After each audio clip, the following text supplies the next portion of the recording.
So the Wagner Group in Russia hit notoriety a little while ago. What was meant to be a march for justice actually turned out to be the makings of a military coup. The leader mysteriously died in a plane crash, and the group was then dismantled. But it turns out other things were going on and are going on still. Can you tell us something about the development, Sean? It's a fascinating story, I think, because as you say, from the Western perspective, it was the rise of Wagner and the fall, and that's it. There's so much more to it. I mean, Wagner was a private military company, organization run by Yevgeny Prigozhin, an old friend of Vladimir Putin. Came to prominence in sort of 2014, 2015 in the Donbass, grew and grew until by the Russian invasion of Ukraine, the Wagner Group had a big part to play, and it sort of culminated around the Bakhmut. Remember the fight for Bakhmut? 50,000 allegedly Russian conscripts that were all underneath the Wagner Group doing the majority of the frontline fighting there. And at one stage, Yevgeny Prigozhin was the most powerful and most feared mercenary in the world, running a multi-billion operation with a load of fighters. What's interesting as well, before, I think it was September 22, Putin denied it was anything to do with the Russian state. In fact, he famously told the French President Macron that it was nothing to do with Russia. After around September 22, he admitted it was funded by Russia. But by, as you say, June in 23, Prigozhin did this march for freedom. He'd just become too powerful. And then on the 23rd of August last year, aircraft crash, farewell, Prigozhin. So the group is a mercenary group. In other words, they're up for hire. So yes, you pay them to go and so that part of the business, which was the part where guns for hire, recruit, go and fight on behalf of Russia. But as it turns out, so in that part was gradually dismantled. Putin did not want something that powerful to rise against him again. So there's been lots of ways that the fighters have been dealt with, either been assimilated into the army, got rid of, deployed to other parts of the organization. But Wagner wasn't only doing that. They were also providing mercenary services to countries around the world. In other words, where there were regimes in place, they would help keep those regimes in power. And in return for that, they would take mineral rights, for example, gold or jewelry, or the like. And so this is the stuff of Hollywood, isn't it? It is, but it used to be, I mean, remember, America used to destabilize countries. There's been films with Tom Cruise in about this stuff, where it used to be destabilizing countries. What seems to have changed, though, is that now that Putin admits backing this, Russia's out of the shadows with this. Now, one of the things they've been offering is a regime survival package. What the hell is that? Well, part of it is very attractive to a regime, and this has become a multi-billion-dollar operation. I believe it. Yeah. Putin apparently has taken $2 billion in gold out of Africa just in the last 2 years alone, and it's been dubbed Wagner 2.0. It's a sort of rebranded Wagner Group. And let's give an example of how this is. So the minerals, why are they valuable? So in Niger, which is one of the countries that they operate, there are uranium mines. Why are they important?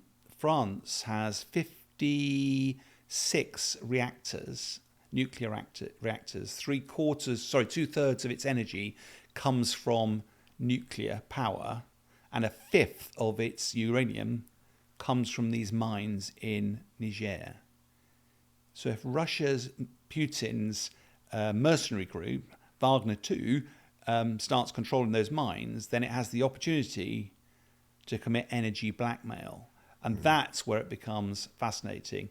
There are 3 countries, I think it's Niger, Mali, and Burkina Faso, which are all about grouped together. Each of those countries has recently undergone a military coup. Now, in the past, the military coup would take over, but would be forced by the population to go back to democracy or at least some sort of elected government. Whereas if you now call Wagner, they will come in, keep you in power, providing you let them have the rights to some of the minerals. So this is quite dangerous, potentially. I think it's hugely dangerous. If they control resources that are key or fundamental to our nation state in the UK or in the US, then we're dependent on people who are possibly our enemies. So in the situation you've described, uranium and maybe other minerals which are essential for our energy, not just uranium, then what it behoves us to do is at least become energy independent, which in the UK we are not at the moment. Of our own making, we're not energy independent, and therefore we're reliant on other countries. But even if we become energy independent, I think it's a fascinating discussion, because battery technology, which is part of that, requires lithium, requires a whole lot of other elements. Yeah, they all come from mines, they all come from parts of the world, and there's a lot of push to try and control them. I think the other worry is that we, in the past, have done business, we in the West do business with African states. We buy the resources, that puts wealth into the country, and we believe that's all part of supporting a democratic process, freedom. But if actually there's a mercenary group going in there supporting a military coup, and they now control those mineral resources, that is very worrying, because it distorts the market. And actually, do we not buy from them? Or do we buy from them and actually we're simply supporting Wagner and therefore Russia? Well, that's one thing. Is that where we want to put our money? Because that money then goes into a regime that maybe we're not very happy with. But the other thing is, once you become dependent from an energy or key, fundamental minerals point of view, very hard to become independent overnight.